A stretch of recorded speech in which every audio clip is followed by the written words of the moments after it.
Hello, everyone. So I'm trying to bring on Wealth of Wellness onto live, but yes. So thank you so much for coming on my live show.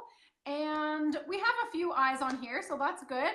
Jill, hi Jill, and everyone else who's watching. So today we're going to talk about digestion and weight loss with Wealth of Wellness. So Marissa, tell us a little bit about what you do in Wealth of Wellness. Yes.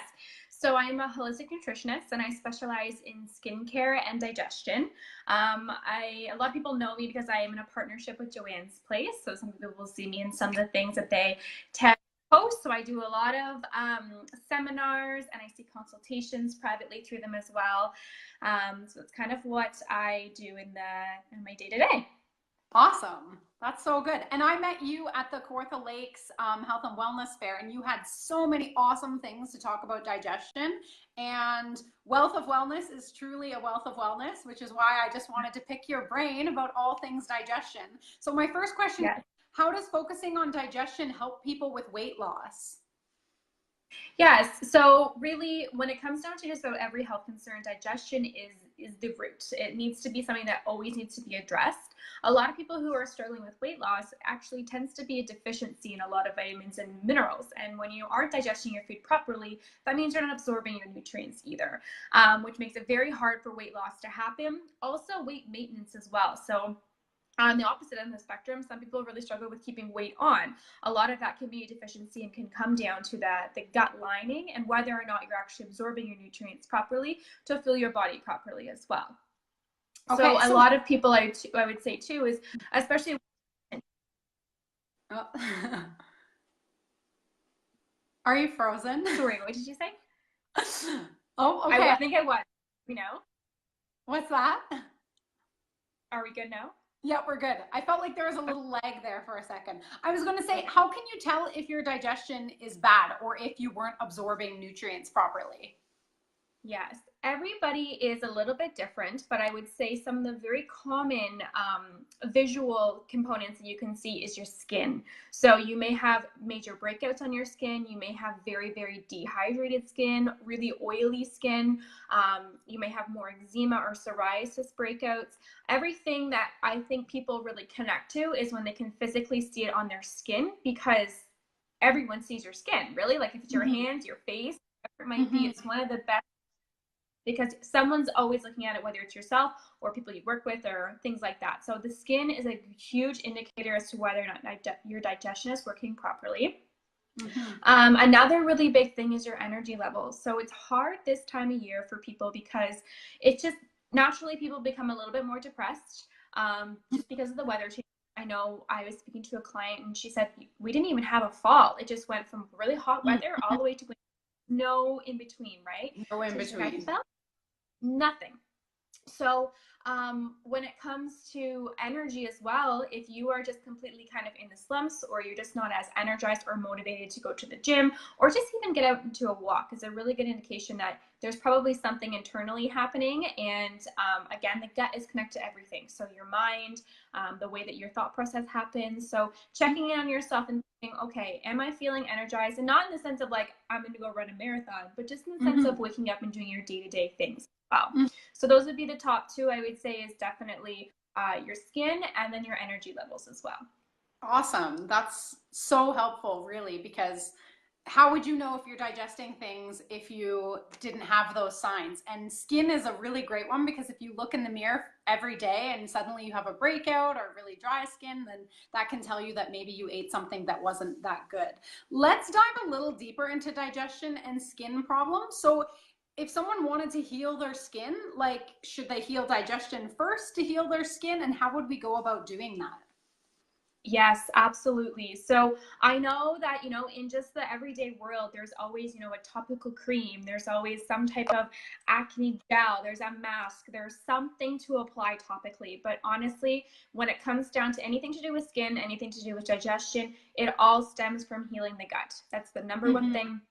And kind of separates, I would say, seeing a nutritionist apart from just seeing a cosmetologist is because they're trained in, what you apply topically. But when you work with a nutritionist or any other health care practitioner, Chinese medicine, whatever that might be, they're going to look at the root cause. And that's what working on healing digestion is the number one thing you have to do. And like I said, essentially, it's for everything, mood regulation, hormones, deficiencies, skin, migraines, they all stem from imbalance in the gut lining. So it's always the first thing I focus with on clients is healing the gut. Okay, awesome. So what are some of the best gut healing foods for digestion? I guess gut healing and digestion foods. Yes. Yeah. Yeah, because I guess they're kind of separate, but again, they both have, some foods have very similar benefits. So definitely fermented foods. So, your sauerkraut, kimchi, kefir, anything that's fermented, it contains good quality bacteria. And we want that bacteria to flourish in the gut lining to help with regulating everything else in the body. So definitely fermented foods. And people ask me, well, how often do you have them? If you could have a fermented every day, that would be beneficial. It could be just a scoop of sauerkraut on your fork with your salad. It could be adding in your kefir to your smoothie in the morning. It could be very minimal, but very effective to do it on a regular basis. Also, really, really key is bone broth. So this is a really, really ancient, beneficial thing that a lot of people don't utilize enough. And the reason being is because it's kind of a weird thing. And it's seriously boiling down bones. And I mean, yes, some people are vegan and vegetarian, so it's not always as appealing. But for those people, there's mushrooms as well. Mushrooms are incredibly healing. So there's mushroom bone broths that also help to produce collagen, to produce healing, lots of vitamins and minerals for the gut lining as well. Nice. Cool. Okay. And then what about foods to avoid? Because there are so many different foods out there, and I'm sure that there are some that are really bad for us. So like, what are the definite red flag foods? Do not eat them if you want to have good digestion. Yes, yes. I would say people are not going to be happy when I say this, but definitely any definitely gluten. Watching your dairy intake. Those are the top two foods because they are the top inflammatory foods. So any type of digestion issue, skin issue, if your digestion's off, that's all a reflection of inflammation happening as well. So you want to limit the foods that are going to enhance the inflammation and really bring in the foods that are going to bring that inflammation down. So definitely dairy and definitely gluten containing grains as well. Definitely. Actually, just as a personal testimony, I used to have really bad skin, and when I cut out dairy, it was like it healed so fast. And I find even if I do take in a little bit of dairy by accident in something, I get a breakout. So dairy is definitely very inflammatory for me as well. So what about supplements? Do you take them? Do you recommend them? And are there any supplements that we should be taking? Yes. So first and foremost, always food first, because it doesn't matter if you are taking every supplement there possibly is. If you are still going to consume all of the poor foods that are going to irritate the gut lining, you're not going to get anywhere. So always addressing the health concerns of the food first, and then supplementing an additional. So no, not everybody needs supplements, but I will talk about some of the really key ones that do help. So a lot of people are familiar with taking a digestive enzyme. So there's two components to a digestive enzyme. There's a capsule digestive enzyme that you can take, or there's something that's called a digestive bitter. So digestive bitter is a liquid herbal tincture, and what that does is it's just herbs to help stimulate enzyme secretion in the body. So your pancreas, your bile, your liver, it's going to target those organs to stimulate your own enzymes.